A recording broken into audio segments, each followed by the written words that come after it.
जैसे हर साल होता है कि इस महीने जो है वो जो विधायक की प्राथमिकता हैं उनके बारे में विधायकों को बुला के मुख्यमंत्री जी प्लानिंग की मीटिंग में जो है वो उनकी प्राथमिकताओं को और अलग से मैं कहूँगा विधायक प्राथमिकता की जो स्कीमें हैं उनके ऊपर चर्चा करने का समय देते हैं। इस बार भी समय दिया, लेकिन दुर्भाग्य की बात यह है कि भारतीय जनता पार्टी जो अपने को बड़ा संगठन मानते हैं, बड़ी पार्टी मानते हैं, जिन्होंने हिमाचल प्रदेश में जो है वो काम किया है, 3 मुख्यमंत्री इनके यहाँ से रहे हैं, लेकिन मैं ये कहना चाहूँगा कि आज की तारीख में भारतीय जनता पार्टी ने फैसला किया कि इस मीटिंग को जो है उसका वो बहिष्कार करेंगे और ये कह के करेंगे। और उसके ऊपर जो है जो प्रवक्ता है रणधीर शर्मा जी MLA नैना देवी कॉन्स्टिट्यूंसी से, उन्होंने शिमला में प्रेस कॉन्फ्रेंस करी और ये कहा कि विधायक प्राथमिकता की स्कीमें जो हमने दे रखी है 2 सालों में उनकी अनदेखी हुई है। पर मैं बीजेपी के नेताओं से कहना चाहूँगा कि आपने जो स्कीमें दी हैं उनके अंतर्गत जो है वो कहीं पे अगर देखा जाए तो जो फॉरेस्ट कंजर्वेशन एक्ट है वो उसकी आड़ में आता है। फॉरेस्ट कंजर्वेशन एक्ट की जो क्लियरेंस है वो सेंट्रल गवर्नमेंट से होती है और मैं ये कहना चाहता हूँ कि हम लोगों को चाहिए ये कि हम ऐसी स्कीमों को प्राथमिकता में दें जो पूरी हो सके उनके समय में। 5 साल है तो 5 साल में तो पूरी हो जाए,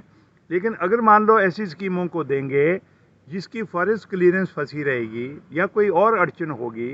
या लोगों की जो प्राइवेट लैंड है उस लैंड के ऊपर जो है वो लोग अगर मान लो ज़मीन न देते हों और उसके बाद अगर मान लो विधायक प्राथमिकता की स्कीमें अगर न बन रही हो तो उसमें मैं कहना चाहता हूँ सरकार उसकी दोषी नहीं है।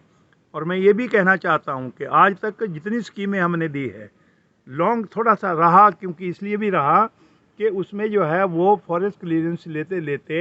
और फिर सेंट्रल गवर्नमेंट से भी क्लियरेंस आते आते थोड़ा टाइम लगता है। लेकिन मेरा निवेदन ये है कि आज की तारीख में अगर मान लो नैना देवी चुनाव क्षेत्र में या हिमाचल प्रदेश में भिन्न भिन्न चुनाव क्षेत्रों में जो मुख्यमंत्री जी ने कहा है कि इतना इतना पैसा खर्च हुआ है, उसमें नैना देवी हल्के में 50 करोड़ रुपए खर्च हुआ है। और वो पैसा अगर खर्च हुआ है, मैं कहूँगा हमारी विधायक प्राथमिकता की स्कीमें थी जो आज पूरी हुई है,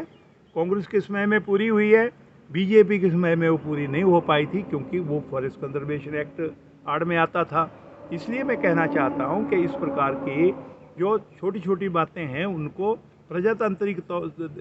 जो प्रदेश के अंदर अगर आप इनको उल्टे ढंग से अगर उठाएंगे और केवल मात्र जो है वो विरोध करने के लिए करेंगे, तो मैं ये कहना चाहता हूँ प्रवक्ता साहब से भी और हिमाचल प्रदेश में भारतीय जनता पार्टी के जो लीडर ऑफ अपोजिशन है या पार्टी के जो अध्यक्ष हैं कि इस प्रकार की घटिया बयानबाजी जो है न की जाए। और मैं एक बात और कहना चाहता हूँ कि जो विधायक महोदय हमारे प्रवक्ता हैं प्रदेश के, मैं उनसे कहना चाहूँगा कि खाल टिब्बा तो उन्हीं के बिल्कुल बगल में है। खाल टिब्बा स्कीम को मैंने जो है वो विधायक प्राथमिकता में एक बार नहीं 2 बार मैंने उसको रिपीट किया,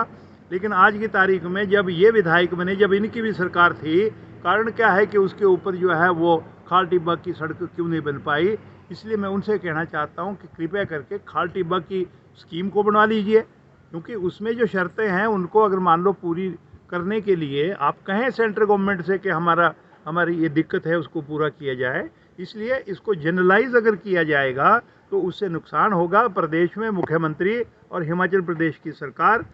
ईमानदारी से मैं कहना चाहता हूं कि पूरे प्रदेश का जो है वो चहुमुखी विकास करने के लिए लगी हैं और इसलिए जो है वो आज की तारीख में भारतीय जनता पार्टी को तकलीफ हो रही है। और मेरा निवेदन ये है भारतीय जनता पार्टी के अध्यक्ष से भी, भारतीय जनता पार्टी के जो बाकी नेता हैं वो भी, और मैं नड्डा जी से भी निवेदन करना चाहता हूं कि आप कृपया करके इनको समझाएं। आपको तो तौर तरीके का मालूम है, आप सेंट्रल गवर्नमेंट में बैठे हैं, इसलिए मैं कहना चाहता हूं कि आप इनको समझाएं कि इस प्रकार की घटिया राजनीति करने से बाज आएँ और प्रदेश जो आगे बढ़ रहा है उसमें अपने जो कदम है वो भी साथ में मिलाएं और हिमाचल प्रदेश को आगे बढ़ाने के लिए सारे लोग जो है वो इकट्ठे होकर आगे चलें। हिमाचल प्रदेश में अभी पीछे नुकसान हुआ, लेकिन कितनी मदद मिली सेंट्रल गवर्नमेंट से, जो हमारा देय धन है वो भी हमारे को नहीं मिल रहा है। इससे लगता है कि भारतीय जनता पार्टी केवल राजनीति के अलावा और कुछ नहीं कर रही है। लोगों के मैं कहना चाहता हूं कि भलाई के बारे में इनका